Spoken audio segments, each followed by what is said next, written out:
Nationalism का मतलब होता है देशभक्ति। अब ये देशभक्ति बनती कैसे है? क्योंकि हमने जब पूरे चैप्टर पढ़ा ना, तो इस चैप्टर के अंदर हमने मूवमेंट देखी, बहुत अच्छे से एनसीएम देख लिया हमने अपना सिविल डिसोबीडियंस मूवमेंट भी कवर कर लिया है। पर अभी भी क्वेश्चन मन में है कि सर ये नेशनलिज्म की भावना आखिर आती कहां से है, आखिर ये बनता कैसे है नेशनलिज्म? तो आज के इस वीडियो के अंदर हम यही जानने वाले हैं कि आखिर ये नेशनलिज्म किस तरीके से किसी देश के अंदर आता है। उसमें हम बढ़े उससे पहले हम ये जानते हैं कि आखिर ये सेंस ऑफ कलेक्टिव बिलोंगिंग होता क्या है। जैसा कि आप स्कूल पिकनिक्स के ऊपर जाते हैं, ठीक है ना, ऐसा कभी हुआ है कि अकेले पिकनिक पे गए हो? कभी जाके देखना, ठीक है, अकेले अकेले कहीं भी घूमने जाओगे ना, मजा नहीं आएगा। पर एक उसी जगह आप लोगों के ग्रुप के साथ एक जाओगे, मतलब आपके फ्रेंड्स का ग्रुप बन रखा है, उसके साथ आप जाओगे ना, बड़ा मजा आएगा, बड़ा ही इंजॉयमेंट रहेगा। क्यों? क्या डिफरेंस क्या है सर? अकेले भी तो जा सकते हैं, ग्रुप में तो ग्रुप में मजा क्यों आ रहा है ज्यादा? क्योंकि ह्यूमन जो है एक सोशल एनिमल है, और सोशल एनिमल होने के कारण हमें एक ग्रुप में अच्छा लगता है। जिस ग्रुप के अंदर जो लोग हमें दिखते हैं वो हमारे जैसे होते हैं, हमारी जैसी बातें करने वाले होते हैं, हमारे जैसे लाइक फैमिली हाउस होल्ड से होते हैं, हमारा कल्चर फॉलो करने वाले होते हैं, तो हमें अच्छा लगता है और हमें ये लगने लगता है कि ये हमारे ही तो लोग हैं। जैसे कि आपका फ्रेंड है, या फिर मैं कह दूं आपका बेस्ट फ्रेंड है।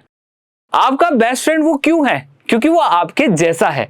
इसलिए नहीं है कि भाई भगवान ने ऊपर से बना के उसको भेजा है आपके लिए, नहीं, वो आपके जैसा है इसलिए वो आपका बेस्ट फ्रेंड है। तो क्यों? क्योंकि हमें ये बिलोंगिंग आ रही है ना, हम एक दूसरे को बिलोंग कर पा रहे हैं। तो इसी चीज को हम कहते हैं सेंस ऑफ बिलोंगिंग। जब हमें ये लगने लग जाए कि जो ये अगला व्यक्ति खड़ा है ना हमारे सामने, लाइक मैं तो इससे और हमें कुछ ना कुछ जुड़ाव है, कुछ ना कुछ है ना, एक ऐसा एक टच है इसमें कि हम दोनों के बीच में कनेक्शन है। इसे ही हम कहेंगे सेंस ऑफ कलेक्टिव बिलोंगिंग। अब बात कर लेते हैं नेशन के ऊपर कि आखिर नेशन के सिनारियो में ये कलेक्टिव बिलोंगिंग कैसे काम आती है। जैसा कि हम जानते हैं कि इंडिया के अंदर हमें कई सारे स्टेट देखने को मिलते हैं। हर एक स्टेट के पास अपना एक कल्चर है, अपनी एक लैंग्वेज है, अपने एक काम करने का तरीका है। पर फिर भी वो सारे के सारे स्टेट जो हैं वो एक इंडिया का पार्ट है।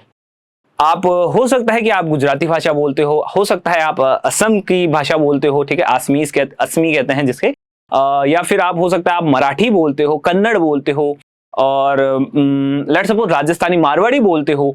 बहुत सारी भाषाएं आप बोल सकते हो। पर मैंने आपसे पूछा कि आप किस देश के नागरिक हो, तो आपने एक सीधा सा जवाब दिया, भारत, इंडिया का मैं नागरिक हूं। तो यह जो चीज है, ये जो फीलिंग है कि हम किसके पार्ट है, हमारी आइडेंटिटी क्या है, ये किससे पता पड़ती है? हमारे इस नेशन से। नेशन क्या होता है? नेशन एक ज्योग्राफिकल टेरिटरी होती है, ज्योग्राफिकल टेरिटरी होती है। उस टेरिटरी को ही हम नेशन के नाम से जानते हैं, जहां पर लोगों को यह लगने लगता है कि हम सभी लोग एक जैसे हैं। मैं लेट्स सपोज मुंबई रहता हूं, ठीक है, और लेट्स सपोज मेरा एक फ्रेंड जो है वो कर्नाटका का है, एक मेरा फ्रेंड जो है वो हैदराबाद का है, एक मेरा फ्रेंड जो है वो हैदराबाद से तो मेरे कुछ खास रिलेशन है ही है, साथ ही साथ हाँ लेट्स सपोज राजस्थान में भी मेरे कुछ फ्रेंड्स रहते हैं।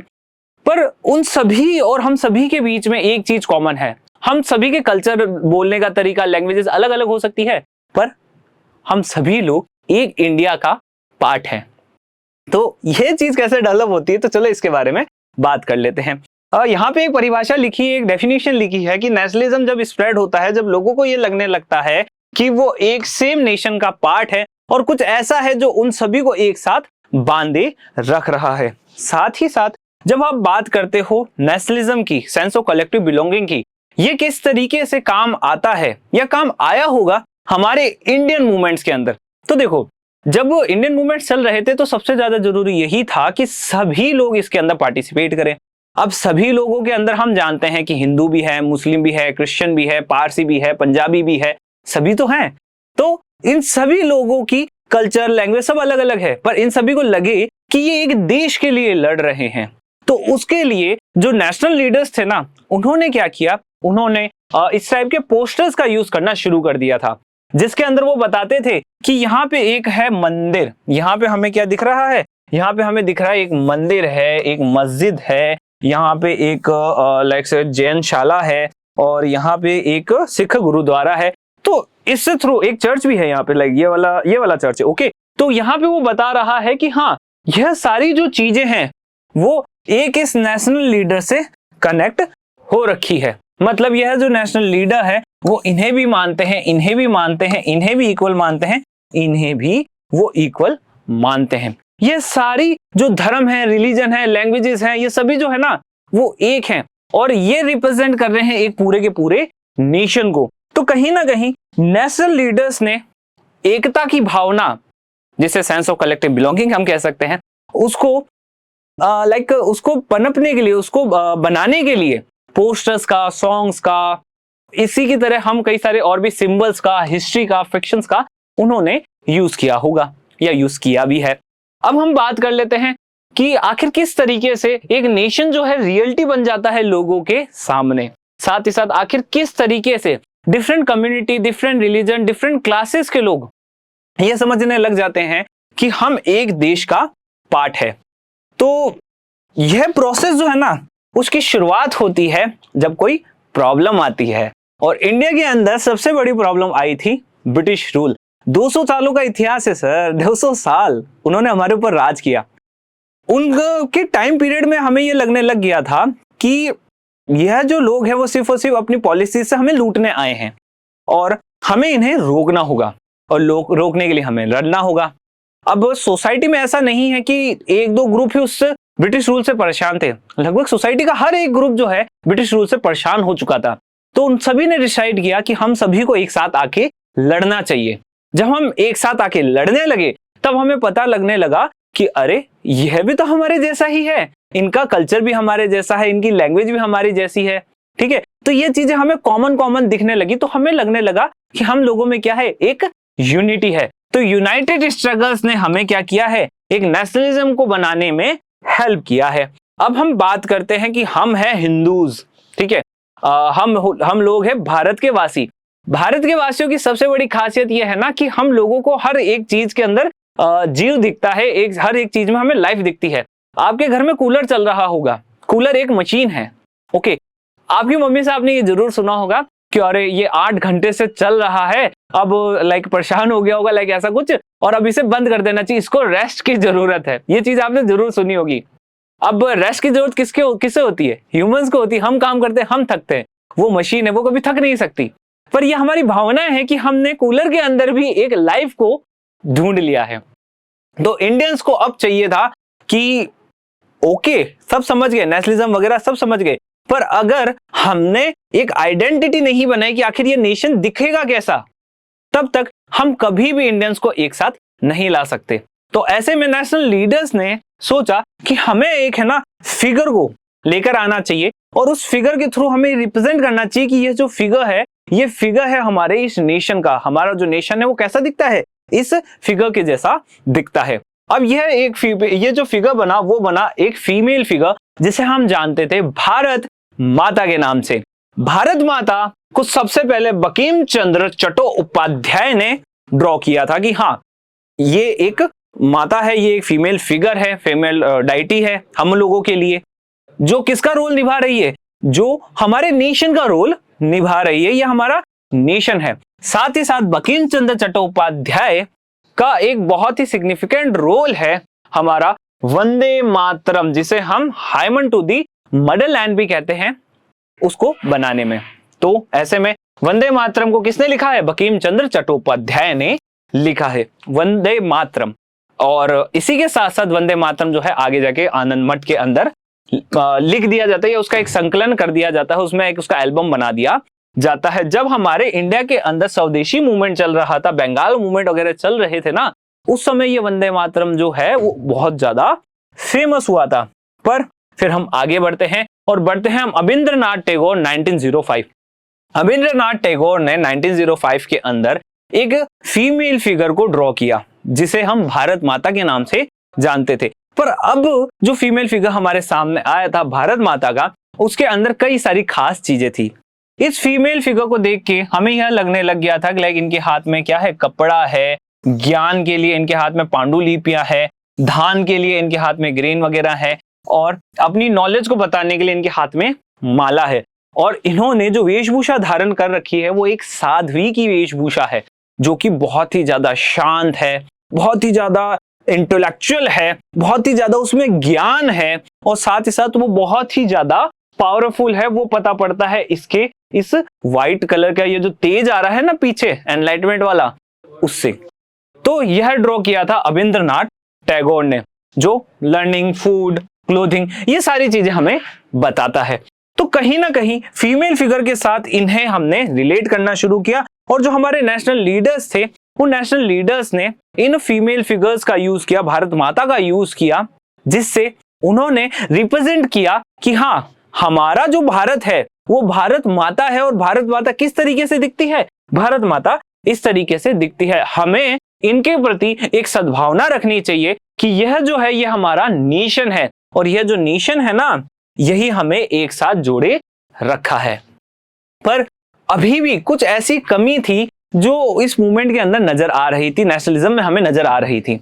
वो यही थी कि सबसे पहले जरूरी यही है कि हम है ना छोटे छोटे छोटे छोटे जो ग्रुप्स है ना उनको एक करते हैं, उसके बाद फिर हम एक पूरे नेशन को एक करते हैं। ठीक है, उसको करने के लिए हम ये देखते हैं कि देखो, उसको करने के लिए लाइक जैसे कि देखो ये है एक नेशन, ओके, उस नेशन के अंदर छोटे छोटे छोटे छोटे कई सारे ग्रुप्स बन रखे हैं। हर एक ग्रुप के पास अपना एक सोशल लैंग्वेज है, सोशल कल्चर है, एक सोशल फॉल्क है। मतलब क्या है, लोक नाटक, लोक हिस्ट्री, ये सारी चीजें हमें देखने को मिल रही थी हर एक के पास में। तो सबसे पहले अगर हमें नेशनलिज्म लेकर आना है तो हमें नेशन के लिए नहीं, सबसे पहले हमें काम करना होगा छोटे छोटे ग्रुप्स के लिए, छोटे छोटी जगहों के लिए, एरियाज के लिए। पहले हम एक काम करते हैं कि उन लोगों को ये बताते हैं, मतलब हम छोटे से स्टेप से, पहले हम एक लाइक लोकल एरिया में हम करेंगे, फिर उससे थोड़े बड़े एरिया में, फिर बड़े एरिया में, फिर कहीं जाके हम नेशन वाइड लोगों को बताएंगे कि आप सभी लोग एक हो। तो छोटे छोटे एरियाज के अंदर देखा गया कि वहां के जो लोक गाथाएं थी, लोक गीत थे, अब अगर इंग्लिश में कहें तो उसे हम फोक टेल्स कहते हैं, उसे हम लाइक फोकलोर कहते हैं। तो ये सारी जो चीजें है ना, उन्हें हमें प्रमोट करना चाहिए। और इससे होगा क्या, लोकली लोगों को यह लगने लगेगा, देखो इंडिया से उनका पॉइंट, मतलब लाइक इंडिया को उन्होंने कभी देखा नहीं है, इंडिया इतना बड़ा ज्योग्राफिकल लैंड है जिसको पार करना भी बहुत मुश्किल था उस समय में, तो जिसको देखा नहीं उससे कनेक्ट हो पाना मुश्किल है। पर जिस एरिया को उन्होंने देखा है उससे तो वो आसानी से कनेक्ट हो सकते थे। तो इस कनेक्शन को लाने के लिए उन्होंने फोकलोर, जो फोक टेल्स वगैरह होती थी, उन्हें प्रमोट करना शुरू किया। इसमें सबसे बड़ा योगदान अगर हम देखें, एक पेंटर थे जिनका नाम था लाइक इसके अंदर से आगे पीछे हो गया, हाँ ये रहा, मद्रास नटराज शास्त्रीज का एक पब्लिश किया हुआ massive 4 volume collective Tamil folk. ये हमें बताता है कि जो फोक टेल्स है उसकी अहमियत जो है वो हमारे लिए क्या है। ठीक उसी तरीके से हर एक नेशनल लीडर यही चाहता था कि लोगों को ये लगने लगे कि हम एक नेशन बिल्ड कर रहे हैं। उसके लिए ही जवाहरलाल नेहरू की ये पेंटिंग हमारे सामने आती है, जिस पेंटिंग में आप अगर ध्यान से देखोगे तो यहाँ पे लिखा है भारत माता, और उस भारत माता के अंदर अगर हम देखते हो तो आपको दिखेगा अखंड भारत, और उस अखंड भारत के बीच में हमें दिखेगी भारत माता की एक छवि। और यह जो है वो हमारे जवाहरलाल नेहरू के दिल के एकदम करीब है। देखो लेफ्ट हैंड साइड में होता है दिल, यही था, दिल के बाहर एक बुक रख रखी है, उस बुक के ऊपर भारत है। तो कहीं ना कहीं ये रिप्रेजेंट कर रहा है कि हमारे नेशनल लीडर जवाहरलाल नेहरू के दिल के करीब है भारत। और भारत में भी कौन, भारत माता, क्योंकि जो हमारा ट्रिब्यूट है, जो हमारा पूरा का पूरा अटेंशन है, वो किसके लिए है, वो भारत माता के लिए है। फिर हम आगे बढ़ते हैं, धीरे धीरे हमने कई सारे सॉन्ग्स का यूज कर लिया था, कई सारी पेंटिंग्स हमने यूज कर ली थी। अब बात करते हैं सिंबल्स की। सिंबल्स में हम यूज करते हैं फ्लैग्स को। अब यह जो फ्लैग है वो हमें सामने आता है लगभग स्वदेशी मूवमेंट के टाइम, जो कि बंगाल 1905 की, उसके बाद में आपको कभी हिस्ट्री पढ़ लेना, वहां पे आपको दिख जाएगा। अभी इस चैप्टर के अंदर तो हमने स्टार्टिंग ही 1920s के बाद से करी है, ठीक है ना। तो स्वदेशी मूवमेंट के टाइम पीरियड के अंदर आपके सामने ये वाला फ्लैग सामने आता है, जिसमें 3 कलर देखने को मिलते हैं। तीनों जो कलर है उनका अपना अपना कुछ रिप्रेजेंटेशन है। और साथ ही सर वंदे मातरम तो लिखा हुआ है, अरे वंदे मातरम बंकिम चट्टोपाध्याय, देखा था ना अभी बंकिम चंद्र चट्टोपाध्याय के बारे में। तो देखो वंदे मातरम ये फ्लैग है, ये एक्चुअल फ्लैग है, मजाक नहीं, फ्लैग है, ठीक है, हमारे इंडिया का स्वदेशी मूवमेंट के टाइम पीरियड में। साथ ही साथ यहाँ पे हमें 8 लोटस फ्लावर दिख रहे हैं, कमल के फूल दिख रहे हैं, 8 जो रिप्रेजेंट करते हैं हमारे उस अखंड भारत का, उस अखंड भारत का जो ब्रिटिश रूल के अंडर था, उस अखंड भारत के 8 प्रोविंसेस को। साथ ही साथ हमें आधा चांद दिख रहा है, ये आधा चांद जो है वो रिप्रेजेंट कर रहा है मुस्लिम्स को, और यह दिख रहा है सूर्य जो रिप्रेजेंट कर रहा है हिंदू सोसाइटी को। और यह जो कलर्स है ना वो भी अपने आप में कुछ ना कुछ रिप्रेजेंट कर ही रहे हैं।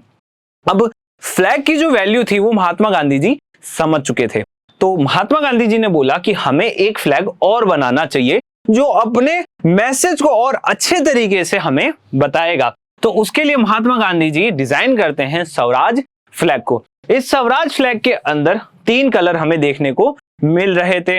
एक तो था ये ऑरेंज, एक था व्हाइट, एक था हरा, और बीच में हमें एक जो महात्मा गांधी जी का वो क्या था, चरखा भी हमें देखने को मिल रहा है। अब महात्मा गांधी जी जो ये चरखा है महात्मा गांधी जी का, वो बताता है सेल्फ हेल्प, मतलब हमें हमारी हेल्प खुद से ही करनी होगी, बाहर से कोई शक्तियां हमारे पास नहीं आएगी। मतलब क्या है कि अगर हमारे देश को आजादी चाहिए तो उसके लिए हमें खुद को ही लड़ना होगा। साथ ही साथ यह जो कलर है, जैसे व्हाइट कलर का तो आइडिया है कि ये शांति का प्रतीक होता है, ठीक है, और ग्रीन कलर हो गया ये लाइक हरियाली का, धन का, वैभव का प्रतीक होता है। ऑरेंज कलर जो हो गया वो हमारी पावर को डिनोट करता है। तो ये कुछ चीजें जो है वो हमें हमारे नेशनल फ्लैग के अंदर आज भी देखने को मिलती है। फिर हम बढ़ते हैं आगे कि हमारी इस पूरी विचारधारा को आखिर गलत किसने बताया। आज हम बहुत सरल भाषा में ये कह देते हैं कि हमारे जो हिस्ट्री में लोग रहे, राजा महाराजा रहे हैं, उन्होंने कुछ नहीं किया। जो किया है वो तो लाइक अलेक्जेंडर ने किया है, वो जो किया है वो लाइक और भी जो हमारे चंगेज खान ने किया है। मतलब उन लोगों ने बहुत कुछ उखाड़ लिया अपने जीवन में, पर इंडियंस ने कुछ नहीं उखाड़ा। तो ऐसा क्यों है? क्योंकि आप जानते होंगे कि 1600 के अंदर हमारे इंडिया में ब्रिटिश ईस्ट इंडिया कंपनी आ जाती है।